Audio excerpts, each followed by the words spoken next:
I'm going to help you not get played. That's today's episode. Like, that's the goal, anyway, of today's episode, to help you not get played. If you don't know me by now, I'm Kia. I'm a coach, and this is Hot Topics Live podcast. Welcome back. This is the Dating After Divorce series, and I'm a coach, and I have decided to use what I know about coaching in my own journey of dating after divorce, because I'm in it with you, and to help you uh, maybe have some success. So that's the goal. Let me tell you what. Since April, I have been very actively dating. Okay, it's been kind of like an experiment for me. And I have dated a few people and talked to, I don't know, I've talked to like over 100 probably guys. I think it's 120 at my last count. And I didn't go out with all of those guys, but I'm just talking about talking to them. And if you're out here dating after you've been in a long-term committed relationship, that it can be really difficult to get back out there and to really find meaningful connections. So that is why I think a lot of people choose situationships and friends with benefits type connections because they're easier to a degree. And I don't know if friends with benefits or FWB is a good choice for me per se, but I've definitely been offered it a few times and explored it.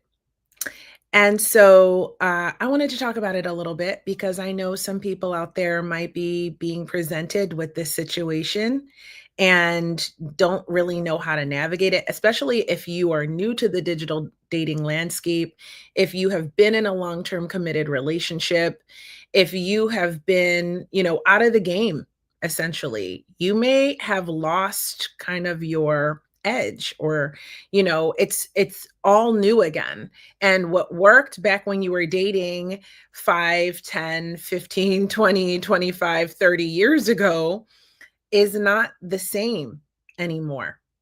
Okay, so my goal is to help you. So let's get into it. Okay, friends with benefits. We all know what that means, right? We all know that that means that you're not in a committed, exclusive relationship, that you're basically just fuck buddies, right? You're just meeting up for some sex and maybe some hanging out, depending on what you agree on. And, it's very basic. And that's exactly what it is. It's very basic. So, who goes into that kind of relationship and who is it ideal for? Well, it is ideal for people who are emotionally unavailable. Hold on. I think that emotionally unavailable people tend to be a lot of the people that come out of long-term relationships, right? But you're lonely and you want some company. And so you think that it's ideal to go into a situation where you don't have to commit, where nothing is required of you. It's very, very low effort. It's very, very low um, energy, you know, in some regards. Sometimes in some ways, it's not low energy if you're lucky. But it's very, it's kind of like a negotiation, right, between two people to limit the connection. So it's really easy for emotionally unavailable people to thrive in that type of connection. Another type of person who would thrive in a friends with benefits type of situation is an avoidant attachment style. Now, a lot of men and some women are a fearful avoidance or dismissive avoidance or have a disorganized attachment style. If you do not know about attachment styles, you can Google it. You can look on YouTube and search what is a dismissive avoidant attachment style, and lots of information will flood you, and you can become an expert in like 24 hours by binging all of that information. Okay. But I will briefly say that my favorite source of all is the Personal Development School. I am not affiliated with Thais Gibson in that program, but I love that channel and I attended her school. And so therefore, I like to give it a shout out. Okay. Because I think her information is so legit and so solid, and it has really helped me. So I'm sharing that tip with you. I'm not sponsored by that. By the way, I am sponsored by Eris Health.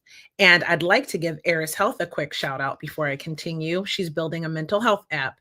Go and follow her on Instagram. She is creating something so amazing that's going to help so many people.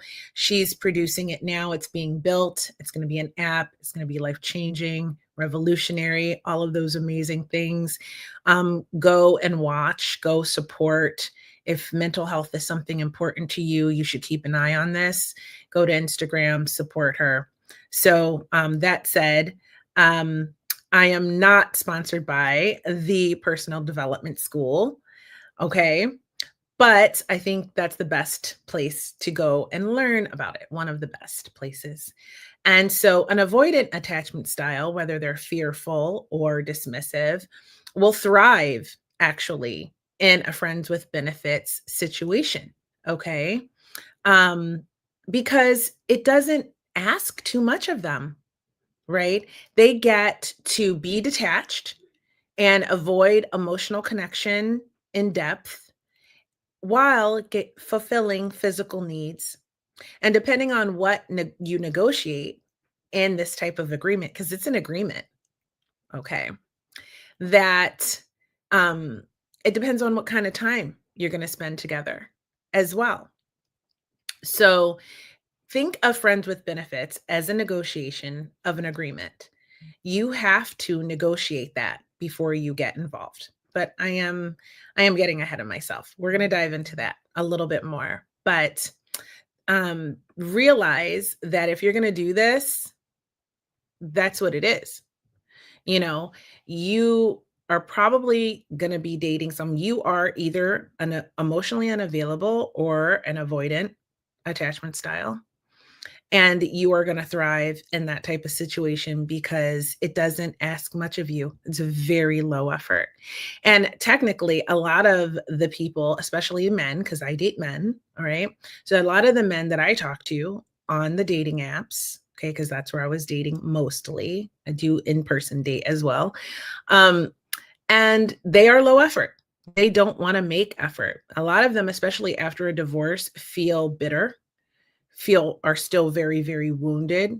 They haven't even begun to be aware of addressing their childhood wounds, their core wounds that they got from their mother or their father, wounds they got from growing up, whether it's being bullied or whatever happened to them, the loss of people, abandonment. They haven't become aware enough to address those issues, let alone work on healing the issues that caused their marriage to fail, let alone work on the issues that caused, that was caused by their marriage failing, we'll say. So I'm sorry if you hear that. My teenager is home. I mean, I told him to be quiet, but like, he's 18. Like, really? Okay, we'll have a discussion after this. But if you hear him, I apologize. So anyway, jumping back into it, these wounds need to be healed. They need to be faced. They need to be addressed. They need to be acknowledged. They need to be healed. And a lot of the men and some of the women that I have come in contact with as women, as friends or whatever, have not begun to heal this, or they're just starting, right? So it makes dating difficult if you're more secure or if you're an anxious attachment style.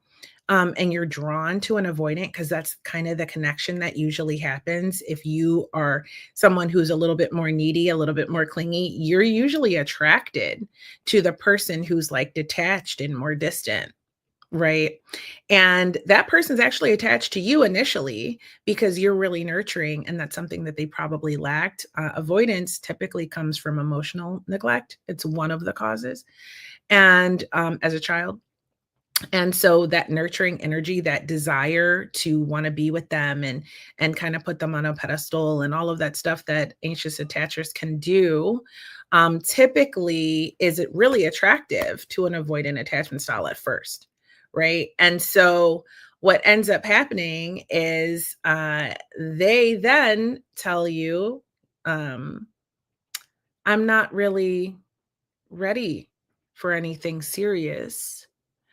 Um, but I could do friends with benefits or, some other type of situation, but it's all situationships, right?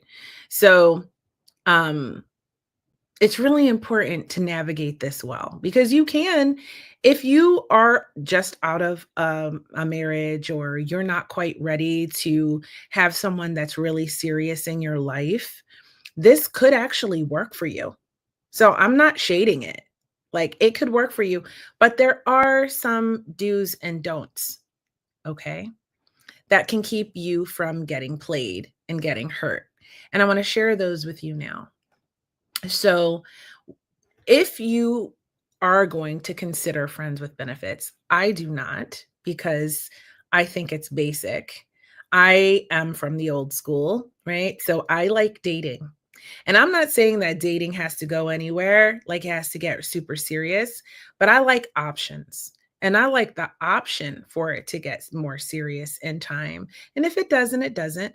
But at least I have that option. With friends with benefits, you don't have that option, okay, unless you discuss that. Which brings me back to friends with benefits being an agreement, like a negotiation. And if dating is kind of like hiring, because you're like sort of interviewing people, right? Then think of friends with benefits like a contract, okay? Because it's all a contract. Every relationship is a contract, it's an agreement between two people, okay? And we know that, right? So, friends with benefits is a negotiation. So, you need to communicate openly. This is the most important thing. So, I was seeing a guy and into it a bit. He told me that he was only interested in friends with benefits, and I was pissed. A, because I thought he was cute and funny, and I liked him a little bit. I was starting to like feel him. It was just beginning. It wasn't super serious, but I was pissed because I was like, for me, friends with benefits is too basic. I'm not that kind of girl. I don't do that. That's my personal choice. No judgment. You do you. Okay. I was once emotionally available and it would have been ideal for me at that time. No strings attached, right? Um, but I'm not emotionally unavailable anymore. Okay. And I'm not anxious. I'm more secure in the way I attach in relationships now, but it's really hard because most people I meet are either anxious or avoidant, honestly. So, if they're open to healing, though, you can, and learning about that, you can work with them. So, don't lose hope if you're like me. But I was really pissed because I felt like there's an option for me to choose, right? In the beginning, before I start seeing you too much, before I start to like become, more interested in seeing you and spending time with you and getting to know you better, right? I definitely would like or would have preferred if he would have just told me straight up from the beginning that that's all he was looking for, because maybe I would have been into it. Sometimes I like a little summer fling. Maybe that would have been ideal for me in that moment. Right. But by the time he told me, I wasn't in that place anymore. Okay. So I was not happy about it. And I had to be willing to walk away from that connection because that's key. You always have to be willing to detach immediately and walk away from a connection. You just do. You do. You have to be ready to walk away. And I talked about that in a previous episode. So if you haven't seen all the episodes, go back and watch all of the episodes in this series. I think this is 11 or 12. I keep getting confused on how many I've done, but check them all out because they're all, they build on each other and they're interesting. And there's playlists so you can see other episodes too. So yeah, for me, it doesn't work, but it can work if you approach it like a contract. So definitely from the beginning, openly communicate, what it is that you want, right? And be clear about your intentions, be clear about your boundaries, and, set clear expectations from the jump. Okay. You want to be really self aware. You have to be really, really self aware if you are going to do this kind of connection because you need to be able to check in with yourself as time goes on and be aware and acknowledge if your emotions are shifting. Because for me, I know that if I'm having great sex with someone, there's a high likelihood that I am going to get attached. I'm sorry, my phone is always blows up when I go live. Anyway, I don't know if you heard that or not. But anyway, so I'm going to get attached more than likely. There's a good chance of it, like that I'm going to start to feel attached and then I'm going to have to detach if it goes wrong. If there's no option to progress the relationship forward, then I know for me that I could get hurt. So that's another reason why I don't do it, right? But if you're going to go into this area, then you need to be self-aware enough to know either A, it's not for me, or B, if I am going to do it, I need to check in with myself regularly to make sure that my emotions are at a level that's, not going to get me hurt. And if they are shifting, you have to have already set it up with the person in your initial conversation that you can come and talk about this and address this, that being able to communicate openly is already part of this situation. Okay. So you have to respect each other's boundaries too. And that means if this guy or girl told you that they don't want anything serious, that's a boundary. Like you are going into it knowing that that's the boundary. It's never going to be anything more. So a lot of females go into this thinking, once he sees how amazing I am, he's going to change his mind. I am so special. He's going to realize that.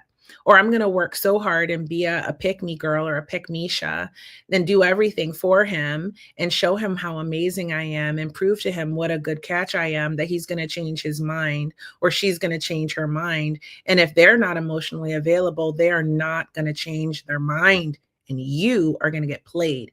You're going to get your little feelings hurt. Don't do it. Set it up from the beginning to talk openly. That's open communication always, right? That's part of it. Okay. And, there are going to be limits. You need to set that up. So, how often are you guys going to communicate in this situation? How often are you going to see each other? Like, are they just going to call you at 2 a.m. after they, been out with their friends or whatever, and they want to like get up inside, or, they want to hit it, or they want you to come, go down on them or like whatever, and they're just going to call you and be like, pull up. Is that part of your agreement? Okay, because if it is, no tea, no shade, do you? But you should know that when you're going into it, or you're going to get hurt, right? Like you have to know what the setup is for the friends with benefits situation. Okay. And honor those limits. And it's so important that you keep realistic expectations because, like I said, you don't want to start expecting more than that was originally agreed upon if you don't have a clause up in that agreement that says we could potentially become more, right? And if that's a boundary for you, like I'll go into friends with benefits knowing that like maybe down the line we'll revisit this, and if we're feeling each other and it's going well, maybe we might want more. It's not impossible. That does happen, but I would set that up from the beginning. right? Like, hey, let's revisit this down the line and see, check in and see how we're feeling. Or if one of us, our feelings start changing, we're going to talk about it and we're going to address it and figure out what we're going to do, right? But definitely do not expect more than you necessarily agreed upon, or you do definitely agreed upon, okay, from the beginning. And through this whole process, you need to prioritize your self care. You need to be taking care of yourself, okay? Because this situation is not for, the lovers, the deeply loving people. Because you're going to get hurt if you don't take care of yourself and maintain a balance in your own life. And I always say, keep your own rich, rewarding, full life. Do the things you love to do.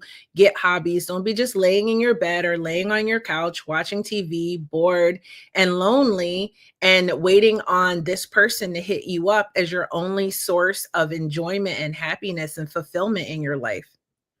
Because that will just lead you to getting hurt, like I said. So keep a balance in your life, and this will help you not to overinvest, because overinvestment is just going to lead you into heartbreak. Even in regular relationships, do not invest too much too soon. Let it take time. People just always want instant gratification, and they're not willing to let a relationship grow slowly over time. And those are the best ones. And it's hard because we have like TikTok and we have like reels and shorts, and everything's very, very quick and very dopamine intense. And we want that dopamine. But honestly, let it take time and you'll end up in a better situation. So let's talk about what not to do. I know I touched on it a little bit, but let's go into it, right? So don't expect the relationship to evolve. And if you're overinvested, that's probably what you're going to be expecting. So it's expect it not to evolve. Expect it to stay exactly the same until you decide you don't want to do it anymore, right? Or you discuss evolving the relationship. But don't have that expectation. That's going to set you up for heartbreak. And don't ignore your feelings. If your feelings are growing, like I said, talk to the person, talk to him or her, and let them know where you are, but be willing to walk away if they can't meet you where you're at, or set a deadline. I love deadlines, right? Because you're vetting the person. So if you're figuring out where they are, once you've been in this situation for a while and your feelings are growing, you're going to talk to them and you're going to see where they are. And then you might not be ready to just up and walk away just yet.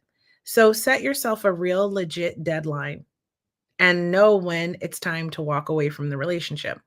Or if you're really smart, what you can do is keep dating and keep looking for that serious relationship on the side. Have your friends with benefits situationship if you want it, but don't be stupid. Like, keep looking. If you know in your heart that you want a serious relationship and this ain't it, but you're having fun with that boy or that girl, keep looking on the side. Keep dating people. I'm not saying sleep with everybody. I mean, do what you want to do. You're grown. But like, keep looking for that serious connection while you're having fun with this person. And you know what? Hey, it's their loss if you move on, if and when you move on, but definitely set a time frame, a deadline. If you've discussed with them your feelings and they're still like, I'm not there, you have to, I mean, it's going to sting, but you have to accept that and just keep it moving. Either cut it off altogether or start dating other people more, or, keep that on the back burner while you're looking for the relationship that you want and you deserve, because you deserve a fully loving, healthy, committed relationship. And actually, friends with benefits, it's kind of cutting that short for you. You're selling yourself a little short, in my opinion. But it's doable if you want to do it. Just don't use it as a distraction, because if your life is not fulfilling, if you're not, living your best life or trying to evolving yourself, learning something new, up leveling in some way, having hobbies you love, taking care of your own self and your own needs, Like, you're going to be using this. You guys are going to be using each other already, but you're going to be using this as a distraction. And it's never healthy to be trying to escape. Then I care about you. I care about your health. I care about your well-being. And if there's so many escapes that we have today, and we're just escaping the pain, right? And so I encourage you to face whatever pain you're feeling and heal it, and then seek out a healthy, loving, mutually respectful, mutually loving relationship that has growth potential. But if you're going to do friends with benefits, at least work on yourself while you're doing it, work on healing while you're doing it. And just really don't assume any agreement without discussion. I cannot say that enough. You need clarity in this type of dynamic. So talk about it, be open about it. Make sure that you agree from the jump to be mutually respectful, to, have those open conversations, to respect each other's boundaries, because that's what friends do. So if you're going to be friends with benefits, be friends and be respectful of one another, and respectful of the connection, right? So these are really, really important things if you want to make a friends with benefits situation work without getting yourself played. Okay. So I hope this has really helped you. Ask yourself some questions before you go into this type of connection, right? If you're dating someone and they're like, I can do friends with benefits, don't freak out. Like, don't get upset. Like, if it's something that you might consider, just take a beat. Just be like, let me think about it and get back to you. And then think about if this situation might be actually emotionally empowering for you, because it can also be emotionally draining, right? So just think about that. Ask yourself really important questions like, what is this right for you? What do you want to get out of it? What does a friends with benefit situation look like for you? What are your boundaries? Do you want the option for the relationship to be able to evolve? How long do you want to do this for? And really check in with yourself and figure out what you want it to look like, feel like, and be like for you. And then go back to the person and have that open communication and set up those boundaries and rules that I was talking about, all of those do's, right? So if you're just clicking in, you have to go back and watch it from the beginning so you can see what the do's and don'ts were and the questions to ask yourself and all of that stuff you missed, because it's about that time for me to wrap this up. But I really hope that this helped you. I definitely have been offered friends with benefits a few times now. And this is some of the stuff that I've learned from those situations. And I am dating after divorce and being in a 13-year marriage. And it's just been a very interesting experience getting back out there and dating and having all of these things that I never experienced when I was younger, before my husband happened. So I hope you've enjoyed this. I hope you found some part of it helpful. If you have, please share the episode, like, subscribe, and definitely check out all of my shorts. I'm on Instagram, TikTok. I have another podcast, the Female Veterans Podcast. My regular episodes of Hot Topics Live podcast, I pop on here all the time, so you'll want to set your notifications so you know when I come live, because I never even know when I'm going to come live half the time. But set your notifications and come participate. Those episodes are all different topics. And if you want to talk about a topic or hear about a topic, then DM me on Instagram. Or drop a comment on one of these episodes. You can do that. And if you watch live, you can be part of the show. You can join the conversation by commenting. And I'll put your comments up on the screen and we can have a little bit of a dialogue, or you can ask questions on my on Hot Topics Live podcast if I have a co-host that you want to ask questions about things to. So it's really interesting. And there's something very special I do at the end of every episode on Hot Topics Live podcast, but not this dating series. I'll be back with another episode soon. And if you like pretty pictures and you like pinup, go and follow my pinup journey on my Instagram. All of my pictures are there, and how to get these magazines are there, and see all the amazing content. So, and support my journey there. It's all about body positivity. Never being too old to start doing something you've always wanted to do, and just feeling sexy and good and glamorous and loving yourself more and more. So that's what that's about.